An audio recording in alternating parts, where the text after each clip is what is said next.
நேயர்களே, welcome to C ஷாவன் வாங்க சந்திக்கலாம் நிகழ்ச்சி.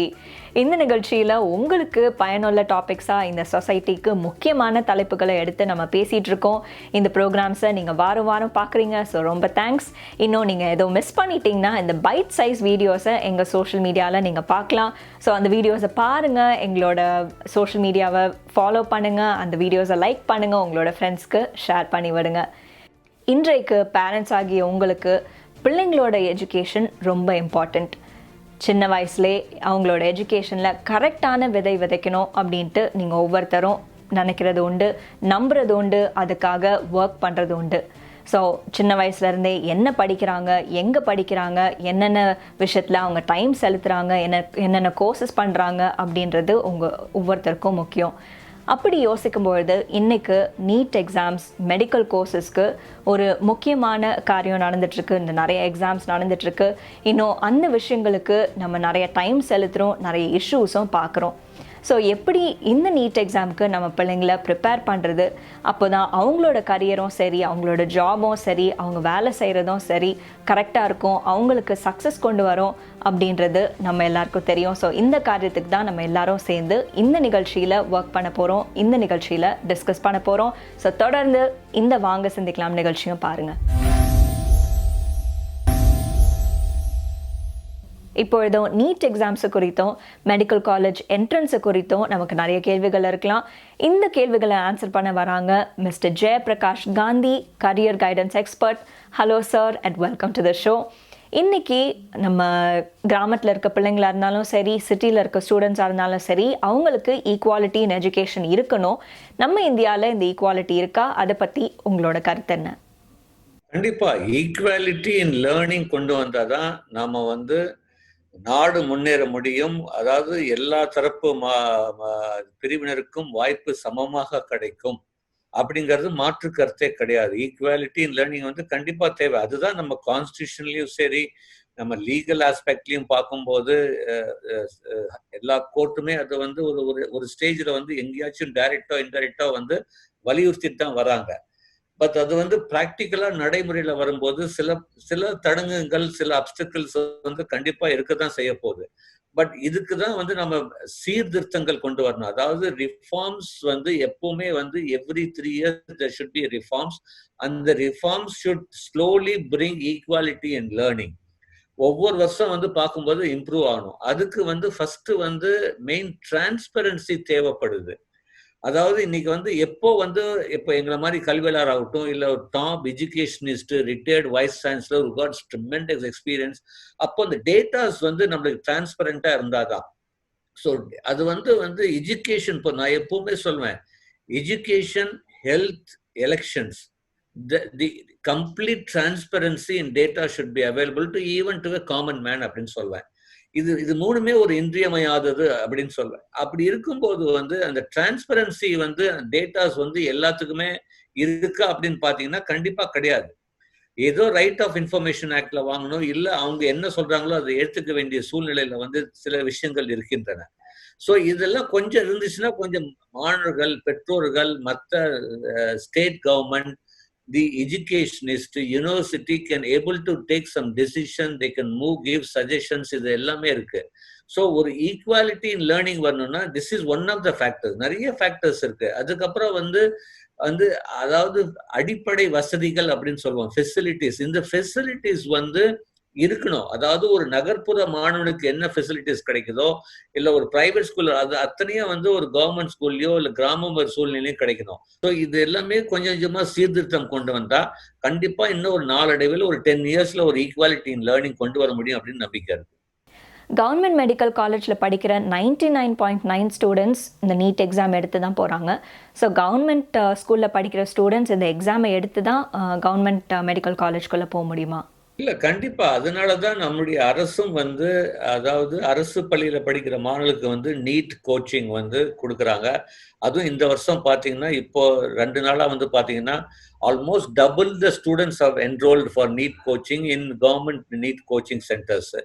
Double the amount. ஸோ அப்போ ஏன் காரணம் என்னன்னா, ஒன்று அந்த அரசு ஒதுக்கீடு, அடுத்தது மாணவர்களிடையே ஓகே நம்மளுடைய முன்னோல் மாணவர்கள் வந்து வாங்கியிருக்காங்க. நாமளும் கொஞ்சம் நாம வந்து எக்ஸ்ட்ரா சிலபஸை தாண்டி கொஞ்சம் இந்த examination point of view, application orient of point of view நம்ம வந்து லேர்ன் பண்ணிக்கிட்டா கண்டிப்பா நம்மளாலையும் வந்து சாதிக்க முடியும். மருத்துவம் மட்டுமில்ல, பொறியியல் இந்த மாதிரி ஜேஇ மெயின்லயும் சாதிக்க முடியும் அப்படின்னு நம்பிக்கை அந்த துளிர்விட்டு இருக்கு.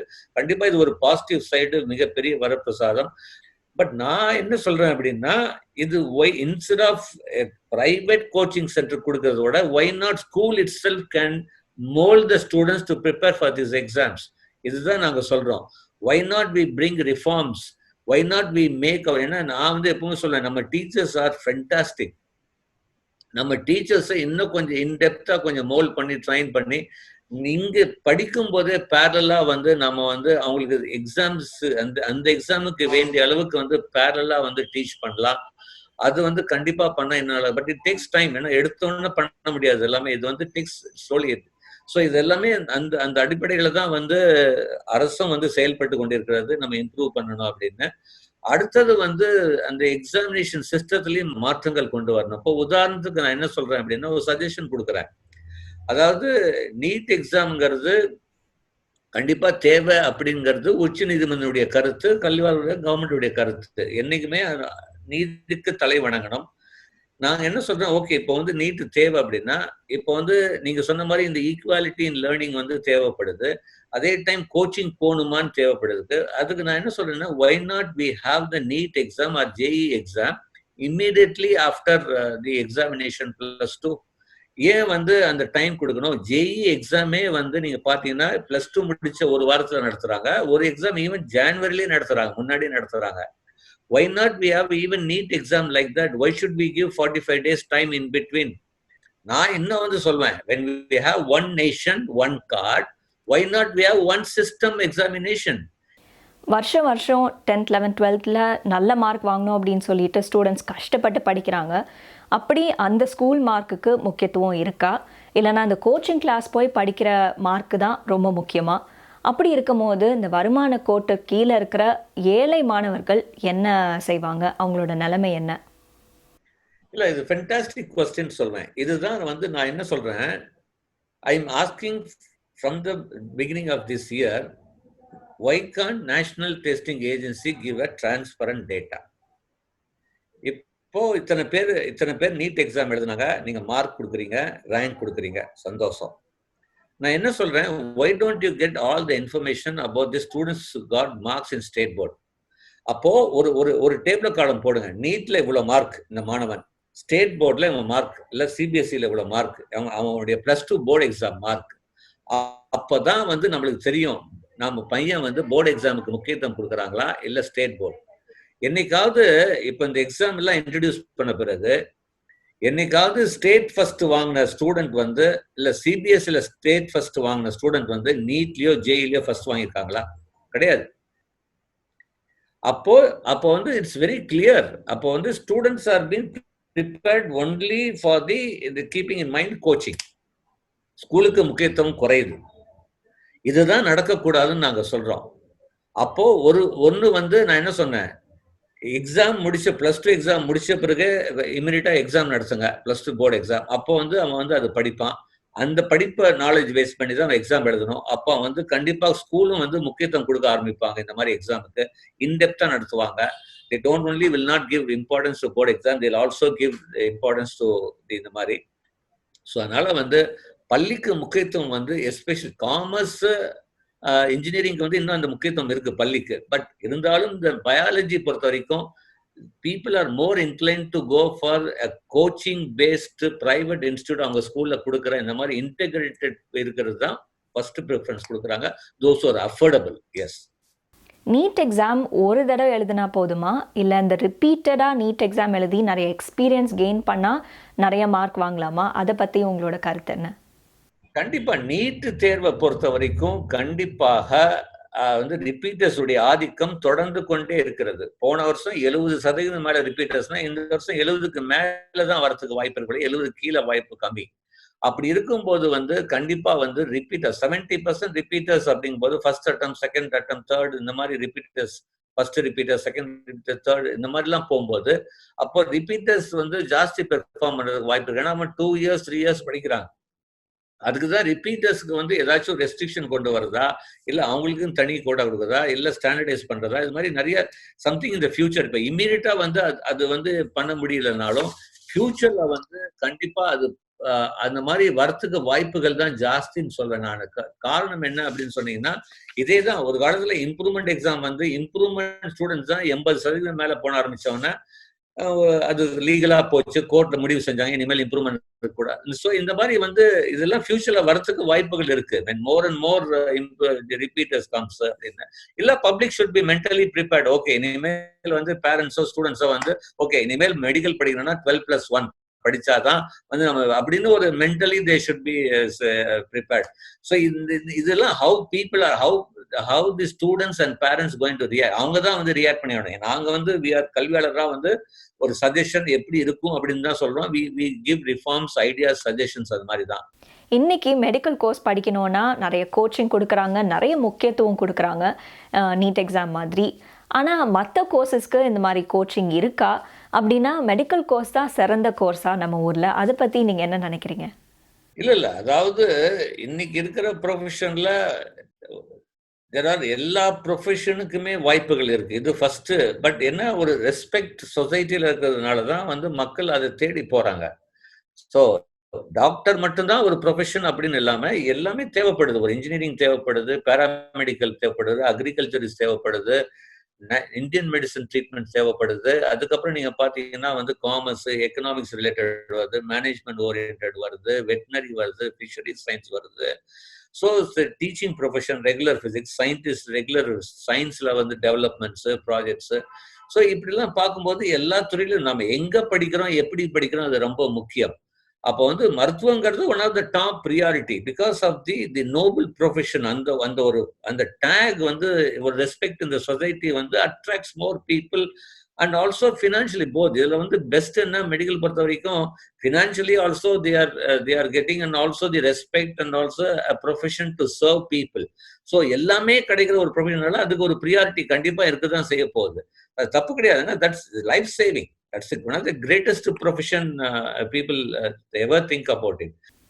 இந்த கோட்டா சிஸ்டமை எங்களுக்கு எக்ஸ்பிளைன் பண்ணுங்க. என்ன அடிப்படையில் இந்த சிஸ்டம் ஒர்க் ஆகுது? இது மாணவர்களுக்கு ஒரு பயனுள்ள ஒரு சிஸ்டமா இருக்குதா? தமிழ்நாட்டில் வந்து we follow 69% ரிசர்வேஷன். இப்போ வந்து பார்த்தீங்கன்னா ஓப்பன் கமிஷன்ல 31, பிசிக்கு வந்து 30% இந்த மாதிரி எல்லாம். இதுல வந்து இப்போ வந்து உள்ஒதுக்கீடு கொண்டு வந்திருக்காங்க. அரசு பள்ளி மாணவர்களுக்கு 7.5%, பிசி முஸ்லீம்க்கு 3.5, எஸ்சி ஏக்கு இருக்கு, அப்புறம் எஸ்சி, அப்புறம் MBC most backward community. So இப்படி வந்து தேவ் கிவன். ஸோ இது எல்லாமே வந்து கரெக்டான ஒரு முறை தான், இதுல தப்பு கிடையாது. இது வந்து it is going to be there because they want equality to bring equality to in every community, in every status, every social stature there should be some equality அப்படின்னு பண்றதுக்கு. So nothing wrong in having reservations, but அதுல வந்து ஒரு 50% reservation should be open competition. So again the student should not feel ஐயோ நம்ம இப்படி இருந்தா தான் நம்ம கம்பீட் பண்ண முடியும். So 50% of the seats should be non it should be in open competition. மத்ததுக்கு ரிசர்வேஷன் கொடுக்கறதுல தப்பு கிடையாது.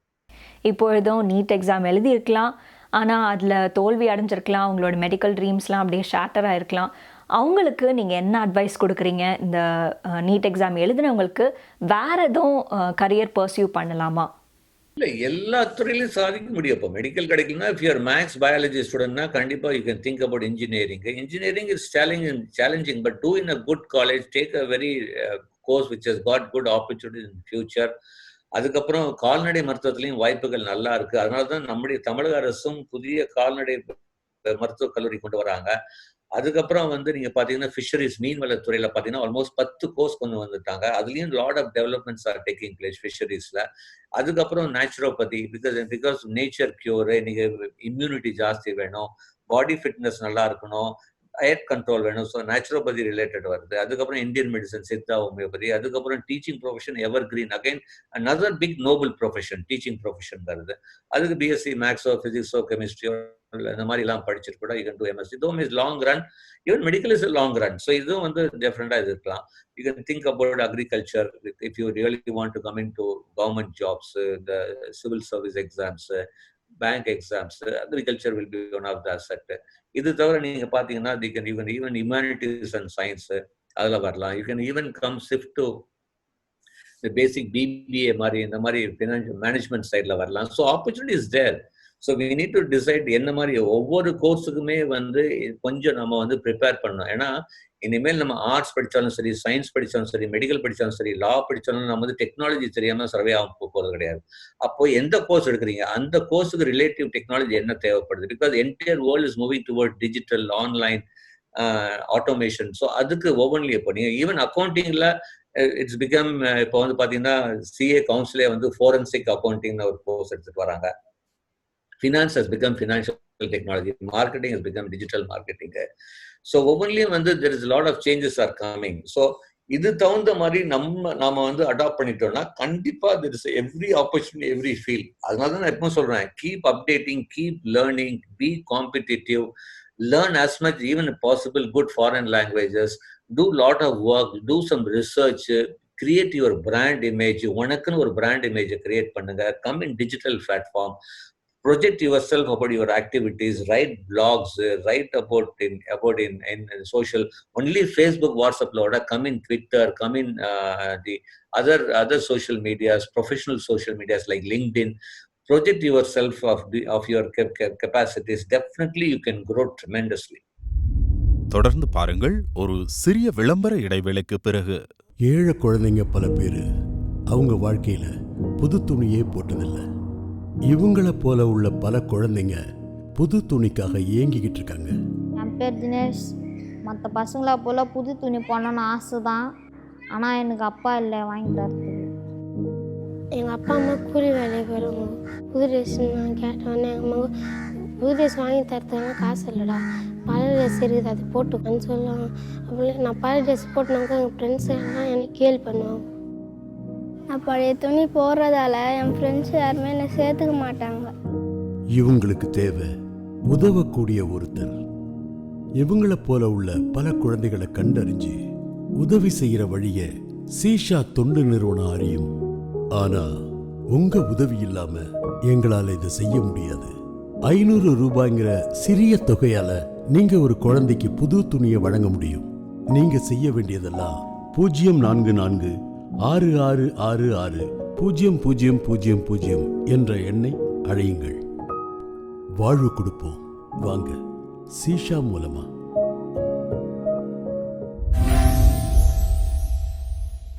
இப்பொழுதும் தமிழ்நாடு ஸ்டேட் டாப்பர் ஜீவித்குமார் கிட்ட நம்ம பேச போகிறோம்.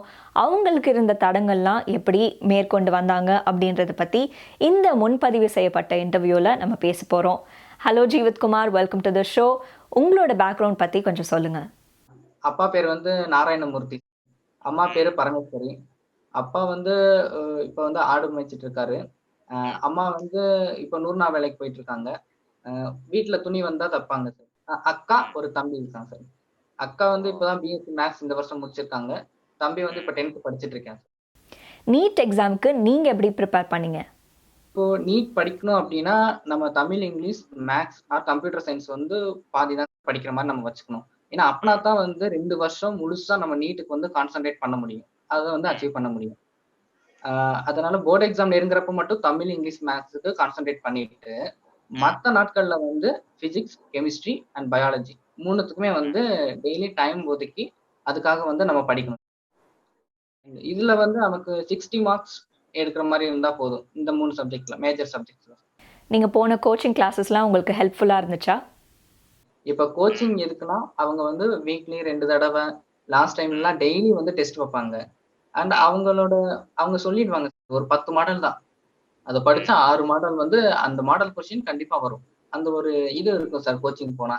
பட் நான் ஸ்டூடெண்ட்ஸ்க்கு அப்படி ஒரு ஈஸியா அவங்க நினைக்கணும் சார், ஸ்டூடெண்ட்ஸ் நீட்னா ஒரு ஈஸி எக்ஸாம், டீச்சர் சொல்றாங்க இதுதான் படிக்கணும், இவ்வளவு கம்மியா படிச்சா இவ்வளவு வந்துடுது அப்படின்ற ஒரு ஈஸியா புரிஞ்சுக்கிற திறன் வந்து அந்த ஸ்டூடெண்ட்ஸ்க்கு இருந்தா அவங்க வந்து ஒரு கோச்சிங் இல்லாம அச்சீவ் பண்ணலாம் சார். பட் கோச்சிங் எதுக்குன்னா அந்த ஒரு பேட்டர்ன் இருக்கும் சார். இந்த 1 மாசத்துல இத்தனை சாப்டர் நான் ரிவைஸ் பண்ணிடுவேன், அடுத்த 1 மாசத்துல இத்தனை சாப்டர், அடுத்த 1 மாசத்துல நான் ஃபுல்லா ரிவைஸ் பண்ணிடுவேன். அந்த மாதிரி ஒரு பிளானிங் வந்து கோச்சிங் சென்டர்ல கிடைக்கும் சார்.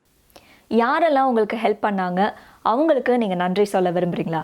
எனக்கு வந்து நான் இங்கிலீஷ் மீடியத்துல தான் படித்தேன். ஸோ ஃபர்ஸ்ட் நான் 12th வரைக்கும் தமிழ்ல படிச்சுட்டு அடுத்து போய் இங்கிலீஷ்ல சேரவே எனக்கு ரொம்ப கஷ்டம் இருந்தது. அப்போ வந்து நான் அவர்கிட்ட வந்து நான் டெய்லி பேசுவேன், சார் இந்த மாதிரி இங்கிலீஷ் கொஞ்சம் கஷ்டமா இருக்கு. அந்த மாதிரி சமயத்துல வந்து நீ 1 மாசம் இருடா, உனக்கு வந்து 1 மாசத்தை கழிச்சு நீயே வந்து இங்கிலீஷ் ஈஸியா இருக்குன்னு சொல்லுவா அப்படின்னு தன்னம்பிக்கை அந்த 1 மாசம் கொடுத்தவர் வந்து அருள்முருகன் சார்.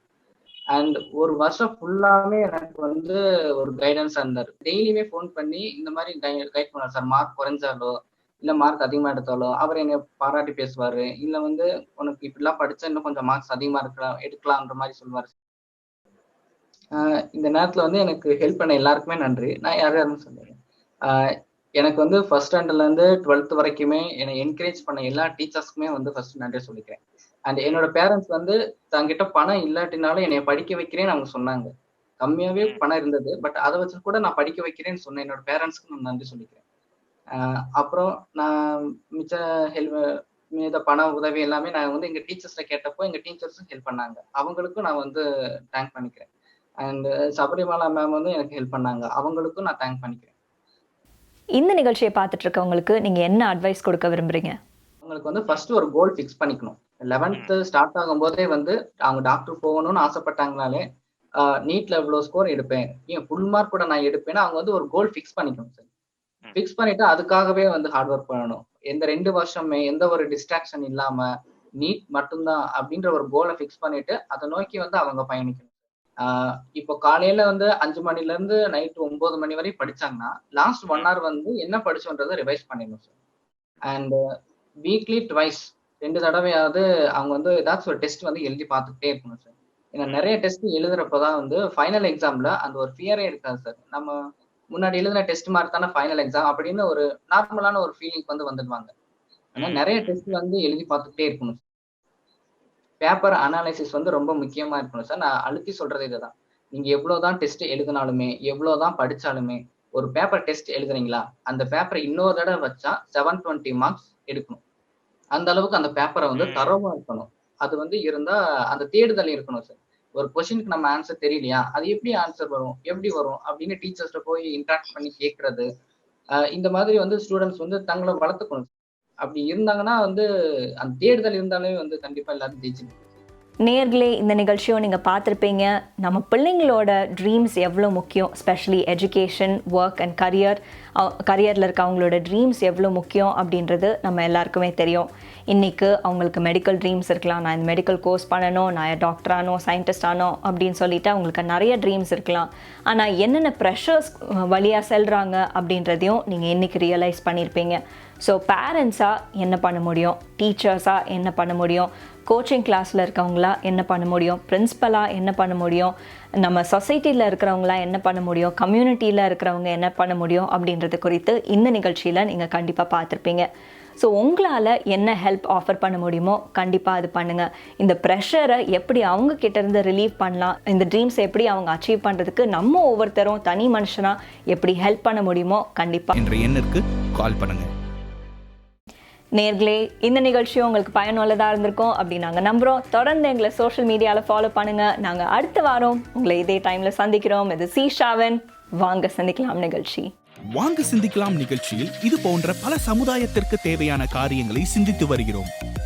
வரும் வாரங்களில் இது போன்ற சுவாரஸ்யமான தலைப்புகளை சிந்திக்க இருக்கிறோம். நீங்களும் வாங்க சிந்திக்கலாம் நிகழ்ச்சியில் பங்கு பெற விரும்பினால் உடனடியாக 930060006000 என்ற எண்ணிற்கு தொடர்பு கொள்ளுங்கள்.